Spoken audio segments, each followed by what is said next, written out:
Howdy kids, it's week one. It's me, Bob Harris, senior editor of footballdiehards.com, where you're at watching this, so you know that.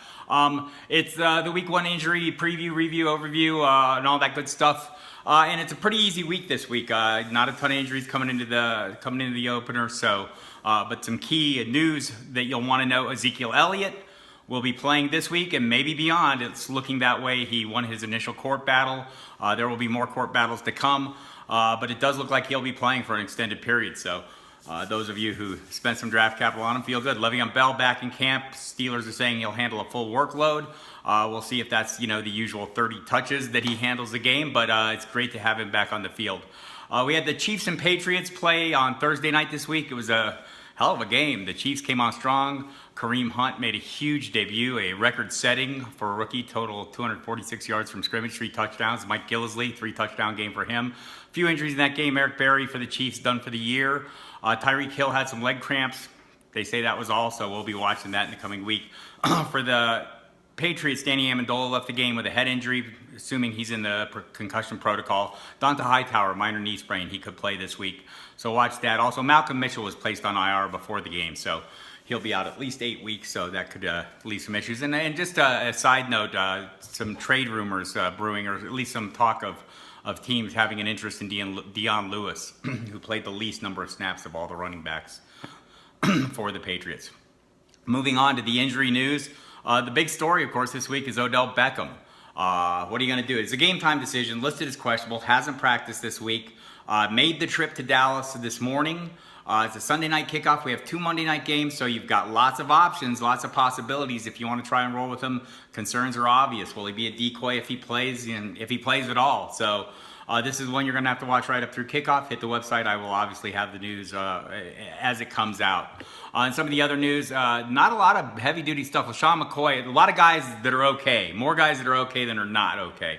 LaShawn McCoy was one early in the week, had some stomach bug. He was fine. The Bills actually gave him a quick extension, another $2.5 million in incentives, and he's going to be big in that offense this year. Kenny Golladay for Detroit, a guy we all liked as a red zone weapon, 6'4", wide receiver rookie, is listed as questionable with an ankle injury. He was going to share the wide receiver 3 role with T.J. Jones as it was. Maybe some more red zone looks for Eric Ebron if Golladay doesn't play. Sebastian Janikowski listed as questionable. Giorgio Telvecchio, the other kicker, he's on the practice squad. You'll just want to watch if they elevate him before the game. Jamison Crowder listed as questionable for the Redskins. It's not. He says he's going to be fine. Was surprised to be listed as questionable. Remember, there's no more probable designation anymore. So a lot of guys who might have been probable before were on the questionable side of probable teams are listing as questionable. That would be the case with Cam Newton and Curtis Samuel, it appears, for the Panthers. Both practiced fully all week, both listed as questionable. Ron Rivera has said he fully expects both to play, and that starts with Newton. It's a good matchup, you would think, against San Francisco. On the other side of the ball, rookie tight end George Kittle is questionable with a hamstring injury. He would be the starter if he's available. We'll see if he is. For the Seattle Seahawks going against the Packers, Thomas Rawls and Tyler Lockett, both listed as questionable, ankle and leg injury. Rawls had a high ankle sprain. Both of those guys practiced fully all week. So, boy, it's a late afternoon kickoff. That Seattle backfield's dicey as it is. This Rawls situation puts it a little further in disarray. Eddie Lacy going against his former team, the Packers, in Green Bay. Maybe a little revenge factor there. CJ Prosise also in the mix. So watch that one. Lockett, I've heard, is fine, ready to jump back in as kick returns, if nothing else. Also in the afternoon, Chester Rogers has been ruled out already. Andrew Luck won't be playing as well. Of course, you know that. Scott Tolzien will start. Rogers was the third receiver. Kamar Aiken is the next man up in line to handle that job. And then that brings us to the Sunday night. Of course, as we mentioned, Odell Beckham, watch that one. Of interest, Monday night games, not a lot going on in terms of injuries. Minnesota Vikings facing the New Orleans Saints. Adrian Peterson's chance to get a little revenge on his former team. Another convoluted backfield, roles we don't know. Remember, Willie Snead has been suspended, will not play the 3 games for the Chargers. Going against the Denver Broncos, Devontae Booker won't play. We all knew that. Wrist surgery recently. Jamal Charles not practicing, but he's going to play a little role behind C.J. Anderson this week. He's the change of pace. On the other side of the ball, rookie Mike Williams will not play, not ready. Will take some time. He's bounced, trying to come back from the back injury that sidelined him all offseason and all summer. So there you have it. That's the general lay of the land for a lot of things going on in some of the other games that just to be aware of. For the Bills, Tyrod Taylor will play as usual. For the Bears, it's looking good except wide receiver. They don't have a lot of depth there. Remember, Cameron Meredith knocked out with a season-ending injury.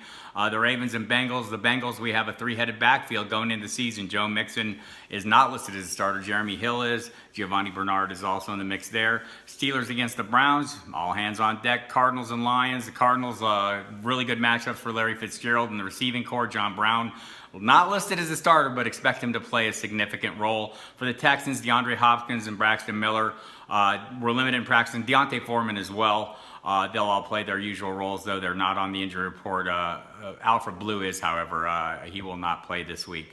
For the Titans, Corey Davis is a guy to watch. Don't know what kind of role he'll play. Missed most of the summer, so expect him to be eased back in.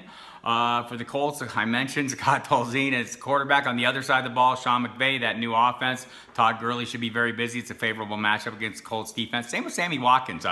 If you have him and you're looking to play him, this may be the week to do that. Seahawks and Packers. For the Packers, Ty Montgomery's ready to handle that feature role, they say. 49ers, first game for Kyle Shanahan going against the Carolina Panthers. His offense, we'll see what it can do with Brian Hoyer in there. Pierre Garçon looks like he's a good play. Carlos Hyde is going to be very busy. He's going to essentially be that offense. Giants and Cowboys with Elliott back, a little pressure off Dak Prescott. Elliott didn't fare all that well against the Giants last year. 51 yards in the first game, I think it was. A little better in the second game, but we'll see. So there you have it. That's this week's preview, and we'll be doing this every week, so tune into the site all the time. Otherwise, hit the site.